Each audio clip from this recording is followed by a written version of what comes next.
네, 오늘은 열왕기 하의 말씀입니다. 열왕기 하의 핵심 줄거리에 대한 말씀인데, 지난 시간에 말씀드렸다시피 이 열왕기 하는 사실 성경의 모든 구약의 역사라는 것이 신학적인 역사입니다. 일반 역사가 아니라는 것이죠. 신학적 입장에서 기록된 역사라는 것입니다. 특별히 그런 면에 있어서 열왕기 하도 정치적 또는 경제적인 영향을 끼친 영적인 도덕적인 원인들에 대해서 예언자적으로 평가를 내렸다고 볼 수 있겠습니다. 쉽게 말하면 선한 왕, 다시 말하면 우상을 퇴치하고 또 여호와 하나님을 유일신으로 섬긴 그런 왕은 흥하고, 반대로 악한 왕, 다시 말하면 이방의 신들을, 잡신들을 숭배하는 우상을 장려했던 그런 왕들은 망하였다 하는 이런 간단한 원칙을 가지고 여러 왕들, 여러 사건들을 쭉 교대하면서 이야기한 것이 열왕기의 역사라고 볼 수 있겠습니다. 저자는 누군가 모른다 그랬지요. 학자들 입장에서는, 유대 전통에서는 예레미야일 것이다 라고 추측한다 그랬습니다. 열왕기 하의 역사적 배경을 보게 되면 먼저 시대적 배경에 있어서는 약 300년간의 기록인데, 주전 853년부터 560년까지입니다. 주전 560년까지 약 300년간의 기록입니다. 주전 931년에 이스라엘이 왕국 분열을 맞이하게 됩니다. 북쪽 이스라엘 왕국과 남쪽 유다 왕국, 그리고 주전 722년에는 북쪽 이스라엘 왕국이 아수르에 의해서 멸망을 당하게 되지요. 그래서 북쪽 이스라엘 왕국은 209년간 유지되었습니다. 남왕국 유다는 주전 586년에 바벨론에 의해서 멸망을 당하는데, 북왕국보다는 136년을 더 지낸 345년 동안 지속된 왕국입니다. 사울, 다윗, 솔로몬까지 합치게 되면 120년이니까 그렇게 따진다면 이 남왕국 전체 역사, 이스라엘 전체 역사는 465년이라고 볼 수 있습니다. 우리나라 조선시대, 고려시대와 비슷한 역사를 가지고 있다라고 보면 되겠습니다. 그 당시 세계 열강의 세력 변화는 어떻게 일어났느냐 하면은, 사실 이집트하고 북쪽의 강대한 세력이 아수르였거든요. 고대 역사를 보게 되면 아수르는 엄청나게 강한 민족이었습니다. 강한 세력이었습니다. 이 두 나라가 남쪽에서 북쪽에서 세력을 일으켜서 이 팔레스틴 지역을 점령하기 위해 애를 썼는데, 결국 북쪽은 그러한 아수르에서 멸망을 당했다라는 것이죠. 그런데 이 아수르조차도 사실은 아수르의 참 미미한 조그만 동네에서 일어났던 바벨론에 의해서 멸망을 당해버려요. 묘하게 그 강대한 왕국이 바벨론에 의해서 멸망당하고, 또 바벨론은 유다를 멸망시키게 되는 것입니다. 내용을 보게 되면 1장부터 17장까지는 아시야가 주전 853년에 즉위했는데, 이 아시야가 다스리던 때부터, 이스라엘 다스린 때부터 아수르가 이스라엘 멸망시킨 주전 722년까지 131년간의 북쪽 이스라엘의 역사가 1장부터 17장까지 되어 있고요. 18장부터 25장까지는 남쪽 히스기야가 왕으로 즉위한 주전 715년부터 여호야긴이 바벨론을 끌려갔다가 석방되었던 주전 560년까지 약 155년의 역사가 기록되어 있습니다. 기록 연대는 지난번에 말씀드린 것 같은데, 이것은 여호야긴 왕이 석방되는 사건이 기록되어 있잖아요. 그게 주전 560이라 그랬습니다. 그리고 고레스 왕이 바벨론 왕이었는데, 이 사람이 바벨론 귀환 명령을 내리거든요. 그게 주전 538년이에요. 그런데 이 사건은 기록되어 있지 않아요. 따라서 560년에서 538년간에 기록되지 않았을까라고 학자들은 해석을 합니다. 주제는 열왕기 상과 같습니다. 언약에 대한 준수지요. 하나님의 언약, 다윗 언약, 그 언약을 지키면 하나님께서 그 민족을 계속 유지시켜 나갈 것이다 하는 신명기 상원의 그런 근거한 언약을 준수하느냐 준수하지 않느냐에 따라 그 나라가 흥하기도 하고, 또 그 나라가 패망하기도 한다. 또 그 왕이 생애가 흥하기도 하고 그 왕의 생애가 비참하게 끝마치기도 한다 하는 그런 언약 준수가 이 열왕기의 주제가 되겠습니다. 모든 왕들의 기준이 되는 왕이 있었지요. 그 왕이 누굽니까? 다윗 왕이지요. 다윗 왕이 온전한 하나님의 종으로서 사용되었다. 그 기준에 따라서 모든 평가가 일어나는 것입니다. 다윗처럼 하나님을 잘 섬겼느냐, 또 섬기지 않았느냐, 순전히 그 기준은 다윗이었다는 것입니다. 그런데 거의 다 북쪽 이스라엘은 칭찬받는 왕이 한 명도 없었고, 남쪽 유다에서도 열왕기를 통해서는 칭찬받는 왕이 두 왕밖에 없습니다. 그게 히스기야와 요시야지요.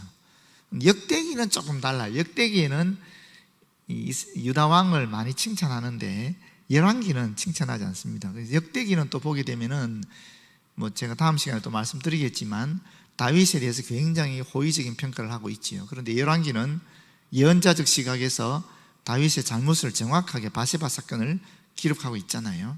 조금 다른 역사관을 가지고 있다고 볼 수 있는데, 그럼에도 불구하고 기준은 다윗이었다. 왜 그렇습니까? 다윗은 비록 죄를 지었지만 하나님께 다시 돌아설 수 있었으니까. 죄를 짓는 상황이든 죄를 짓지 않는 상황이든 그는 어쨌거나 하나님께 초점을 잡고 있는 사람이었다. 그게 온전함이었다라고 제가 지난 시간에 말씀드린 기억이 납니다. 그 다윗이 모든 왕들을 평가하는 기준이었다는 것입니다. 열왕기 하에 나타나는 그리스도의 예표가 있겠지요. 그 예표는 첫 번째 다윗 왕조입니다. 왜 다윗 왕조가 그리스도의 예표가 됩니까? 예수께서 다윗의 후손으로 오시잖아요. 근데 여러분 생각해 보십시오. 다윗의 후손으로 오셔야 되는 예수님께서 만약에 다윗의 집안에 혈통이 끊어져 버리면 어떻게 되겠습니까? 못 오시는 거죠. 근데 사실 다윗 가문이 그 혈통이 끊어질 위기들이 있었습니다. 언제 가장 강력하게 위기를 맞이했느냐 하면은 이세벨의 딸이 혹시 누군지 아십니까, 여러분? 아합의 부인이 이세벨이었잖아요. 그래서 이세벨을 통해서 사실은 북쪽 이스라엘이 완전히 우상 숭배의 왕국이 되어버리지 않습니까? 근데 사실 북쪽 이스라엘에서 가장 강성한 때가 언제냐면은 아합 때입니다. 정치적으로 보게 되면, 군사적으로 보게 되면 북쪽 이스라엘이 가장 강대했을 때가 아합과 아합의 아버지의 또 오므리 시대예요. 그 두 시대가 정치적으로 군사적으로 보면 가장 강성했었어요. 그런데 그때 이 아합의 부인이 이세벨이었거든요. 이세벨이 들어와서 완전히 사마리아를, 이스라엘을 우상의 나라를 만들어버리지 않았습니까?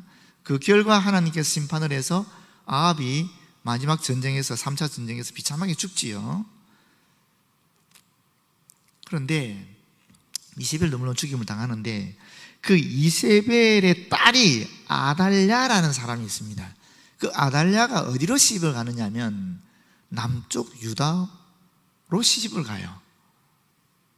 그래서 여호람 왕의 부인이 돼요. 그리고 여호람 왕이 또 32살에 왕이 되는데 이 사람이 이 부인을 잘못 만나서 그런 건지 이 왕이 올라가자마자 자기 형제들을 다 죽여버립니다. 그럼 다윗 왕가의 직통은 지금 여호람 외에는 남은 사람이 없는 거잖아요. 그런데 하나님께서 그런 악한 짓을 한 여호람에게 징벌을 해서 여호람의 아이들이 또 다 죽어요. 막내 아이만 살아남습니다. 그 아이가 아하시야예요. 그래서 아하시야가 결국 왕이 됐는데 이 아하시야도 오래 살지 못하고 곧 죽어요. 그 뒤에 오늘 제가 본문에 또 나올 거니까 뒤에 설명하겠지만 아하시야가 죽게 되니까 이 이세벨의 딸 아달랴가 자기가 왕이 됩니다. 왕이 되는데 그 당시 있었던 모든 다윗의 혈통, 왕족들을 다 죽여버리고 본인이 왕이 돼요. 아달랴 입장에서는 이제 다윗의 혈통은 끝났다라고 본 거예요. 다 죽여버렸으니까. 그런데 아시아에 그 누나가 있었습니다. 아달랴의 딸이겠죠. 그 누나가 이 여호세바라는 분인데 이분이 제사장 여호야다의 이 부인이었어요. 근데 이 여호세바가 조카를 하나 숨깁니다. 그게 요아스예요. 조그만 어린애를 깐나리기를 숨겨버린 거예요. 그리고 얘를 6년인가 8년인가를 숨겨 키우다가 8살 되었을 때 얘를 왕위에 등극시키는 거예요. 일종의 쿠데타를 일으킨 거죠. 그래서 아달랴를 쫓아내요. 사실 이 이세벨의 딸 아달랴를 통해서 다윗의 혈통이 끊어질 뻔했어요. 그런데 하나님께서 세바를 통해서 기적적으로 요아스 하나를 살린 거예요. 그 요아스를 통해서 다시 다윗의 혈통이 이어지는 것입니다. 만약에 그때 여호세바가 요아스를 살리지 않았으면 사실은 다윗 왕가는 끝났다라고 볼 수 있는 거예요. 그래서 이 다윗 왕조라는 것이 사실은 예수 그리스도가 이 혈통을 갖고 내려와야 되는데 이게 끊어질 뻔한 거예요. 그런 위기적 상황이 이 열왕기에 나타나고 있습니다. 그래서 다윗 왕조가 바로 예수 그리스도를 예표하는 이 요아스가 그리스도의 혈통을 잇게 하는 그런 중요한 역할을 한다는 것입니다. 두 번째는 누구냐면 엘리사입니다. 여러분 성경에 이런 말씀이 있어요. 열왕기 1장 8절인데 그는 털이 많은 사람인데 허리에 가죽띠를 띄었더라. 누구를 이야기하는 걸까요? 허리에 가죽띠를 띄었다. 많이 들어보지 않았습니까? 누굽니까? 신약의 세례요한이잖아요. 세례요한이 낙타 트롯을 입고 또 가죽띠를 뗐잖아요. 그런데 이 사람은 원래 약대 트롯 입지 않았는데도 원래 털이 많은 사람이에요. 그리고 가죽띠를 띄었어요. 이 사람이 누구냐면 디셉 사람 엘리야입니다. 그래서 엘리야가 신약에서는 세례 요한으로 나오는 거예요. 성경에 나오지 않습니까? 엘리야 세례 요한에 대해서 광야에서 척경을 평탄하게 하는 그런 메시아의 척경을 평탄하게 하는 엘리야 같은 인물이다라는 얘기 나오잖아요.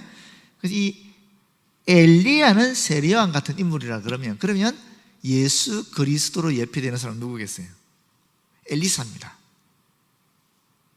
엘리야는 은둔 생활한 사람이에요. 사람들과 어울려서 다니지 않았습니다.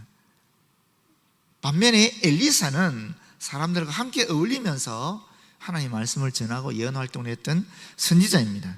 백성들과 같이 살았다는 거죠. 그러면서도 백성들에게 하나님의 말씀을 전하고 이 생명에 대해서 소망에 대해서 얘기했던 선지자입니다.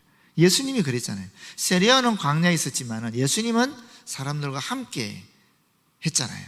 세리와 죄인들과 여자들 뿐 아니라 많은 일반 백성들과 함께 하면서 하나님의 비밀을 가르치고 하나님 나라 사역을 하신 분이잖아요.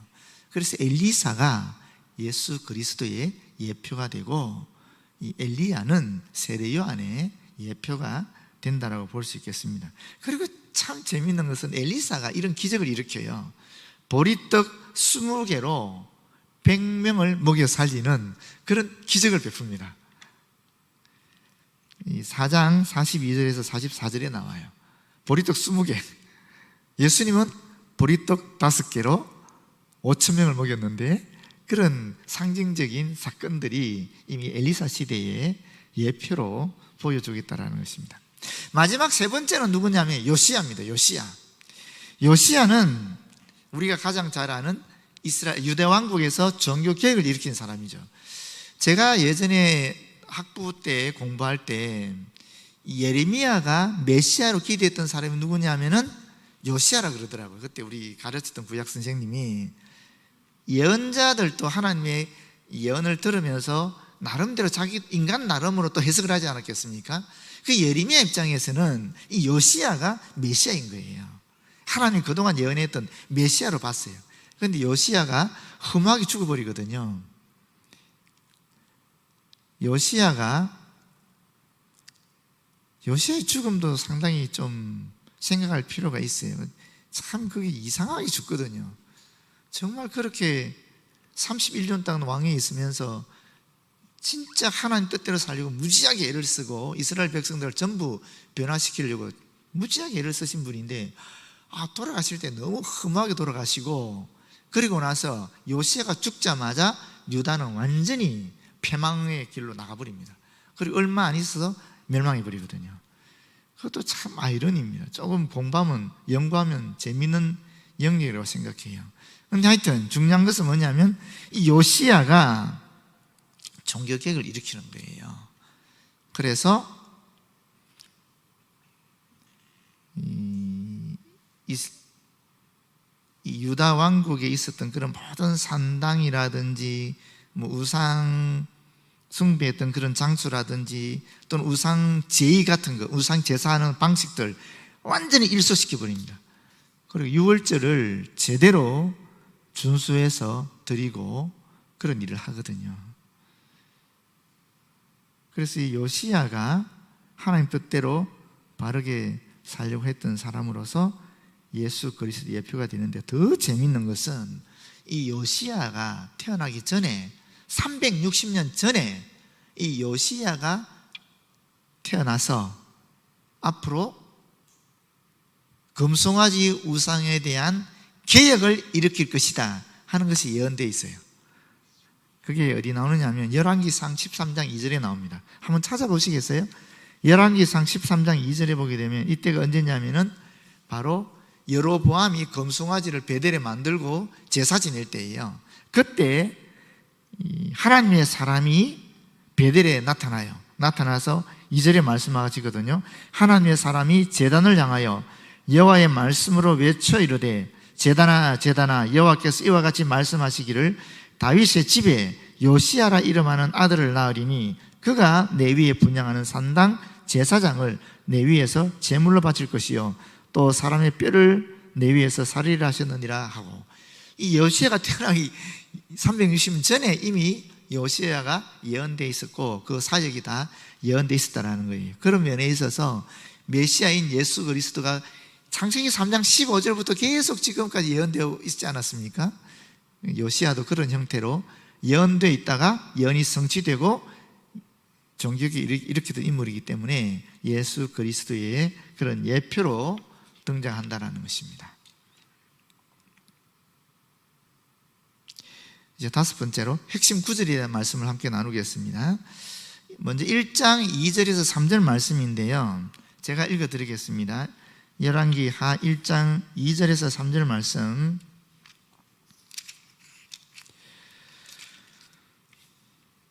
보시면, 아하시야가 사마리아에 있는 그의 다락 난간에서 떨어져 병들매 사자를 보내며 그들에게 이르되 가서 에그론의 신 바알세붑에게 이 병이 낫겠나 물어보라 하니라. 여호와의 사자가 디셉 사람 엘리야에게 이르되 너는 일어나 올라가서 사마리아 왕의 사자를 만나 그에게 이르기를 이스라엘에 하나님이 없어서 너희가 에그론의 신 바알세붑에게 물으러 가느냐. 저는 이 말씀 중에서 어떤 것이 딱 걸려드느냐 하면은 이스라엘에 하나님이 없어서 하는 말씀이에요. 이스라엘에 하나님이 없어서. 여러분 이 구절을 읽을 때 어떤 마음이 드는지 모르겠지만 저는 그 말씀이, 그 단어가 딱 들어요. 이스라엘에 하나님이 없어서. 좀 본문을 더 다시 살펴보면 이렇습니다. 아시야는 아까 말씀드린 것처럼 이 아합의 아들이었죠. 아합의 아들이었는데 이 사람이 왕궁에서 다락에 있다가 떨어져서 다치는 거예요. 다락에서 떨어진다는 게 좀 이해가 안 되지 않습니까? 왕궁 다락에서. 그런데 그 시대는 그렇게 했는가 봐요. 워낙 습하다 보니까 이 집집마다 다 다락을 뒀던가 봐요. 그런데 그 다락에 난간이 있는데 그 난간이 보면 여기 지금 난간에서 떨어졌다 그러지 않습니까? 난간. 이 난간이 보통은 나무로 만들어진 창살이래요. 그런데 거기에 이렇게 기대했다가 아마 잘못해서 떨어져 버린 모양이에요. 그렇게 해서 크게 다쳤는데 그 다치는 것 때문에 병이 들게 됐지 않았겠습니까? 그런데 이 바알세붑에게 사자를 보냈다는 거예요. 바알세붑이 누구냐면은 우상의 이름인데 블레셋의 5대 도시가 있거든요. 그 중에 한 도시인 에그론의 신이에요. 우상이에요. 그런데 바알은 주인, 남편 이런 뜻이고 세붑이라는 말은 파리라는 뜻입니다. 파리, 날벌레라는 뜻이에요. 그러면 이 말을 해석하면 어떻게 됩니까? 바알세붑은 파리의 신 이렇게 되는 것이죠. 파리의 왕 뭐 이렇게 되는 거예요. 이 고대 근동 사람들이 생각할 때 질병을 옮기는 존재로 파리를 여겼던 것 같아요. 파리들이 많은데 질병이 많이 생긴다고 본 거예요. 그래서 질병이 걸리게 되면은 이 파리 신에게 자기들이 요청을 해서 질병을 나으려고 했던 그런 소망을 품었던 것 같아요. 그 당시에 워낙 풍토병들이 유목민들 가운데 많았기 때문에 질병에 대한 두려움이 있었던 것이죠. 그래서 이 파리 신을 숭배했는데 눈치도 없이 아시아가 이런 파리 신에게 가서 자기 병을 고쳐달라고 지금 요청하고 있는 거예요. 그 우상에게 가서. 누구의 아들입니까? 아시아는 이세벨의 아들이거든요. 이세벨의 아들이니까 이런 짓을 하는 거지요. 그런데 하나님께서 사자를 보내서 뭐라 그럽니까? 이스라엘의 신이 앞서서 바알세부에까지 가서 병 고쳐달라 그러느냐, 이런 얘기예요. 오늘 우리식으로 얘기하면 우리가 만나는 많은 위기들이 있지 않습니까? 고난이 있지 않습니까? 예기치 않았던 어려움들이 있지 않습니까? 또는 내가 이루고자 하는 꿈이 이루어지지 않고 계속 연장될 때가 있지 않습니까? 그럼 정말 이게 내 꿈이 하나님 뜻인지, 정말 내가 이 꿈을 이룰 수 있는 것인지 헷갈리잖아요. 그럴 때 우리도 모르게 하나님께 찾아가서 무릎을 꿇고 기도하는 것이 아니라 다른 사람이거나 다른 대상에게 가서 점을 보는 사람도 많이 있으니까 실제로 그러니까요. 요새는 기독교인 환영이라는 말도 있고 그렇다 그러니까 점집에 가면 이런 얘기죠. 그러니까 쉽게 말하면은 이스라엘의 신이 없느냐, 우리가 정말 하나님을 우리의 절대자로 모시고 있느냐, 정말 하나님께서 성경에서 이야기하고 우리가 예배 시간마다 고백하는 것처럼 창조주이시고 전능자이시고 지금도 우리의 생사 화복을 주장하고 계시는 분으로 역사의 주인으로 주관자로 인정하고 있는가, 진짜 그러한가 하는 것을 한번 생각해 볼 필요가 있다는 것입니다. 하나님 우리에게 얘기하시는 거거든요. 너희에게 신이 없냐? 너희에게 내가 없냐? 너희는 나를 어떻게 생각하느냐? 라고 물어보시는 거죠. 이 말씀을 통해서 우리는 우리의 하나님을 여기면서도 실제로 생활 속에서 일어나는 그런 판단할 때 또는 중요한 결정을 할 때는 하나님께 안 물어본다는 거예요. 오히려 친구한테 물어볼 때가 많죠. 또는 전문가 그룹에게 물어볼 때가 더 많죠. 솔직히 안 그렇습니까? 그게 우선순위가 잘못됐다는 겁니다. 먼저 우리가 해야 할 일은 병에 걸렸었건 또는 무슨 중요한 결정을 할 때든 또는 어떤 잡문이 필요할 때든 제일 중요한 건 뭡니까? 먼저 하나님께 가야 되는 거예요. 꼭 우리가 예배당에 와서 새벽기도만 해야 하나님께 다가서는 건 아니잖아요. 그런 일이 발생할 때 그 자리에서 주님 어떻게 하면 좋겠습니까? 주님 저에게 지혜를 주십시오. 분별을 주십시오. 주의 뜻을 알게 해주십시오. 그게 제일 먼저 하나님께 다가서는 거지요. 먼저 하나님께 가야 되는 거지요. 그럼 하나님께서 또 지혜를 주시는 대로 누구를 만날 수도 있는 것이고 자문을 받을 수도 있는 것이고 그런 것 아니겠습니까? 이 우선순위에 대한 얘기예요. 하나님께서 이 시대처럼 그렇게 강력하게 무슨 우리에게 직접적으로 역사하지는 않는다 할지라도 그럼에도 불구하고 성경에서 우리에게 이야기하고 있는 어떤 원리 내지는 원칙이 있잖아요. 이스라엘의 신이 없어서 블레셋의 신인 우상에게 찾아가느냐 하는 주님의 음성이 바로 저와 여러분에게 하는 음성인 것이죠. 우리에게는 하나님이 계시는데 그럼에도 불구하고 우리는 자꾸 딴 사람, 딴 전문가, 친구의 말에 더 혹한다는 것입니다. 이게 안타까운 거예요. 근데 참 우리가 힘든 게 뭐냐면은 아무리 우리가 새벽기도 같은 걸 하든지 또는 이 문제 가지고 기도하면 하나님 바로 성경에 나오듯이 딱딱 응답을 해주면 좋은데 안 해주시잖아요. 문제는 그러니까 힘들거든요. 우리가 진짜 안 그렇습니까? 저도 마찬가지예요. 아니 성경은 보면 뭐 바로 응답하시는데 뭐 실제로 우리는 안 그러잖아요. 그래서 우리도 모르게 자꾸 떠나는 거예요. 자꾸 하나님 곁을 떠나는 거예요. 하나님을 믿는다 하면서도 사실은 다른 존재를 더 의지하는 거예요. 그런데 하나님 왜 그렇게 하실까요? 그러면 왜 바로 응답해 주시지 않겠습니까? 우리의 믿음의 분량을 보시는 겁니다. 우리의 진짜 마음을, 우리도 알지 못하는 그 마음을 하나님 보시는 겁니다. 그래서 그러는 거예요. 그래서 기도라는 것은 응답받을 때까지 해야 되는 것입니다. 기도하다 보면 또 하나님이 지혜를 주시거든요. 이렇게 해라 저렇게 해라. 뭐 이런 기도도 있지 않습니까? 기도원도 그렇게 됐잖아요. 하나님 양털에만 이슬이 맺히게 해주세요. 그 다음에 뭐라 그럽니까? 하나님 그 다음에는 양털만 깨끗하고 땅은 다 적게 해주세요. 이런 기도 하잖아요. 우리도 그렇게 할 수 있지 않습니까? 하나님께 하나님 제가 이 길로 가는 게 하나님 뜻인지 저 길로 하나님 뜻인지 제가 도저히 모르겠어요.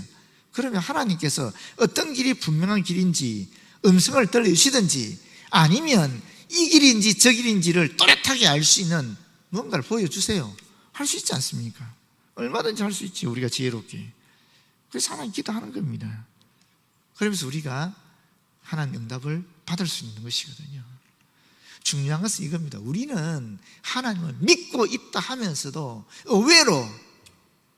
의외로 하나님보다 내 친구를 더 의지할 때가 있고 하나님보다 내 배우자를 더 의지할 때도 있고 하나님보다 어떤 다른 전문가를 더 의지할 때가 있다라는 것입니다. 이것은 똑같다라는 거예요.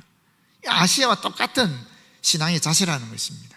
그런 모습을 오늘 저와 여러분에게 이 말씀을 통해서 하나님께 사시는 것입니다. 우리가 우선순위를 바로 지켰으면 좋겠어요. 우리가 자문을 구할 수 있습니다. 얼마든지 구할 수 있습니다. 그러나 그 전에 먼저 우리가 하나님 앞에 나아가서 하나님께 아뢰야 된다는 것입니다. 그게 중요하다는 것입니다.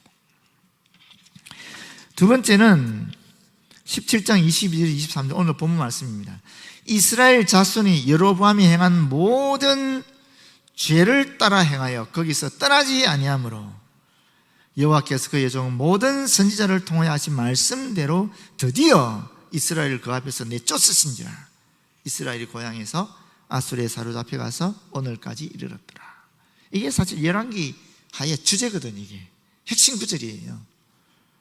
신명기 사관의 핵심이 아니 있습니까? 선한 왕과 악한 왕을 얘기했을 때 하나님 말씀대로 순종하면 선한 왕으로서 흥왕하게 되고 하나님 말씀에 불순종하게 됐을 때 우상숭배하게 됐을 때 그때 악한 왕으로서 망하게 되는, 이게 신명기 역사관인데 이 열왕기 이 본문이 정확하게 이 얘기를 하고 있는 것입니다. 여로보암이 행한 모든 죄가 무엇이겠습니까? 첫 번째, 여로보암이 행한 모든 죄의 첫 번째는 뭐냐면은 베델과 단에 금송아지를 세우고 그것을 숭배하게 한 것입니다. 이게 첫 번째 죄입니다. 이게 모든 죄가 아닙니다. 여러분, 만약에 여로보암의 죄라 그러면 금송아지 우상숭배가 되겠는데 여로보암의 모든 죄라 그랬잖아요. 그러면 이 우상숭배에 다른 죄가 또 있다라는 것이잖아요. 최소한 두 가지 이상 아니겠어요? 성경은 어떻게 얘기하고 있느냐? 분명하게 이야기하고 있다라는 것입니다. 아까 앞에서 말씀드린 13장에도 분명히 나오죠. 그게 열왕기상 13장 아까 1절을 봤는데 그 밑에 보게 되면 12장에 보게 되면 12장 28절이죠. 25절부터 보는 게 제일 좋겠네요. 25절부터 33절까지 한번 제가 읽어드릴게요.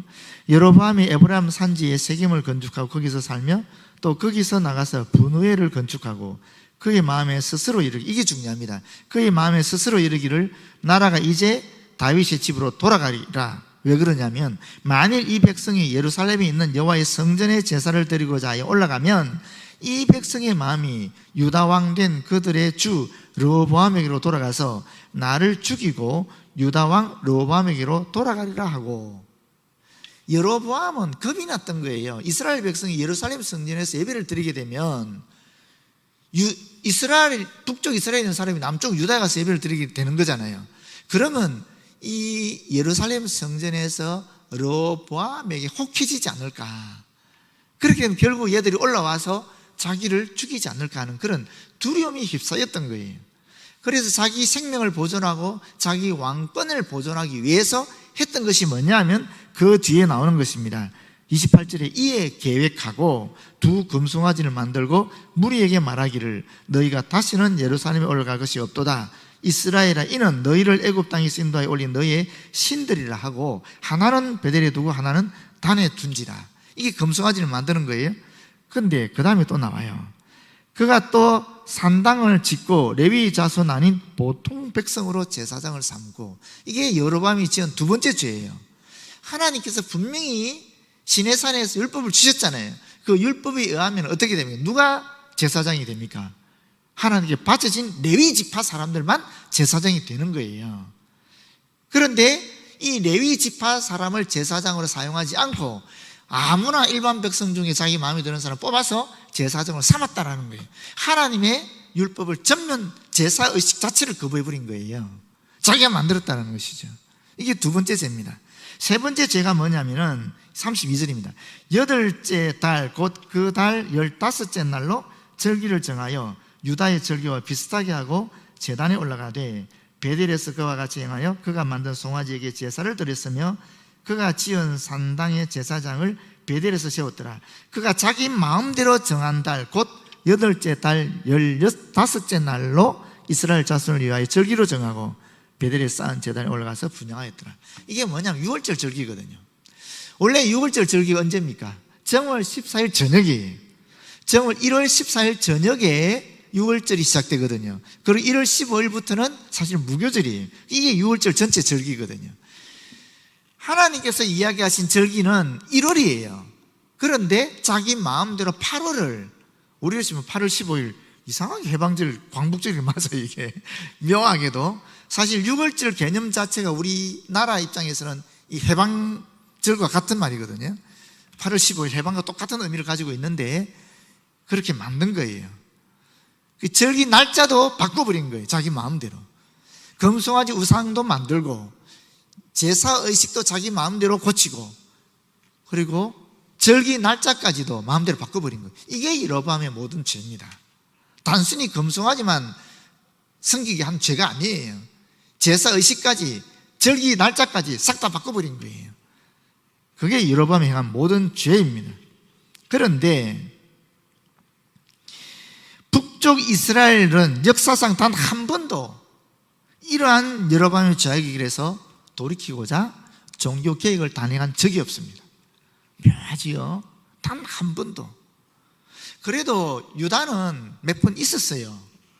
역대기를 보게 되면 유다 왕국의 왕들이 그래도 나름대로 악한 짓도 하지만 좀 좋은 짓도 하는 그런 것들이 나오거든요. 특히나 히스기야 같은 경우도 정적을 일으켰고, 또 요시야도 정적을 일으켰지만 그 전에도 아사 왕이라든지 이런 여러 왕들이 중간중간 그런 개혁들을 일으켜요. 그런데 이 북쪽 이스라엘은 단 한 번도 그런 일이 일어나지 않아요. 그래서 여호와께서 그의 종 모든 선지자, 이 모든 선지자는 누구겠습니까? 북쪽 이스라엘의 선지자들이겠죠. 대표적으로는 아히야라든지 아모스라든지 호세아라든지 그런 선지자들이겠죠. 그리고 이름을 밝히지 않는 아마 많은 선지자가 있었을 거예요. 그런 선지자들이 북쪽 이스라엘 전역에 흩어져서 아마도 주의 복음을, 또 하나님의 뜻을 전했을 거라는 것입니다. 그런데 왕들도 그 선지자의 말에 귀를 기울이지 않았을 뿐만 아니라 북쪽 이스라엘 백성들조차도 그 선지자의 말에 귀를 기울이지 않았다라는 것입니다. 그래서 결국 이들은 아수르에 의해서 망하게 되는 건데, 여러분, 이 아수르가 아주 잔혹한 민족입니다. 아수르하고 바벨론은 이 식민 정책이 달랐어요. 아수르는 쉽게 말하면 혼혈 정책을 썼거든요. 북쪽 이스라엘을 점령하고 나서 북쪽 이스라엘 백성들을 전 세계로 흩어버리는 거예요. 흩어버리고 자기들이 점령했던 다른 민족들을 북쪽 이스라엘 집어넣는 거예요. 그래서 완전히 피를 섞어버리는 거예요. 이게 식민 정책이었습니다. 민족이란 개념 자체를 없애버리려고 한 거예요. 얼마나 잔혹한 식민 정책입니까? 반면에 바벨론은 어떻게 했냐면, 바벨론은 남쪽 유다를 점령하고 난 다음에 거기 진짜 그 나라를 이끌어갔던 그런 엘리트 집단들이 있잖아요. 똑똑한 사람들, 그 사람 10,000명을 싹 데려가 버려요. 그리고 어중이 떠중이 내버려둬요. 그리고는 일종의 조공을 바치게 하는 거죠. 그 똑똑한 애들 데려가서 어떻게 하느냐? 자기 나라를 위해서 봉사하게 만들어 버려요. 이 정책이 식민 정책이 달랐어요. 누가 더 나빠요? 아수르는 민족 자체를, 우리가 일제를 경험했지 않습니까? 일제시대 때 마지막 10년간 민족 말살 정책을 일제가 했지 않습니까? 일본 제국주의가. 그 민족 말살 정책이 아수르의 정책이었어요. 반면에 바벨론은 그렇게 하지 않았다라는 거예요. 그리고 생각해 보세요. 10,000명이 바벨론 제국에 들어갔습니다. 그리고 그 나라를 위해서 봉사했어요. 그 중에 하나가 다니엘 아니겠어요? 사드락, 메삭, 아벤노 같은 사람들이죠. 이 사람들이 그 나라를 위해서 봉사하는데 이렇게 똘똘한 애들 데려가서 바벨론의 우수한 문화와 문명으로 가르쳐서 사람 만드는 거예요. 지도자를 세운 거예요. 그리고 자기들 제국을 위해서 봉사하게 하고, 그 다음에 어떻게 합니까? 70년 있다가 자기들 나라를 또 내려보내잖아요. 돌려보내잖아요. 이 바벨론의 식민 정책이었어요. 고대 왕국이 다 막하지만 두 왕국을 비교해보면 그래도 바벨론이 훨씬 신사적이라는 것을 알 수가 있는 거죠. 북쪽 이스라엘은 그렇게 잔혹한 아수르에 의해서 멸망을 시키고, 남쪽 유다는 그래도 종족 보존할 수 있는, 민족을 보존할 수 있는 그런 바벨론에 의해서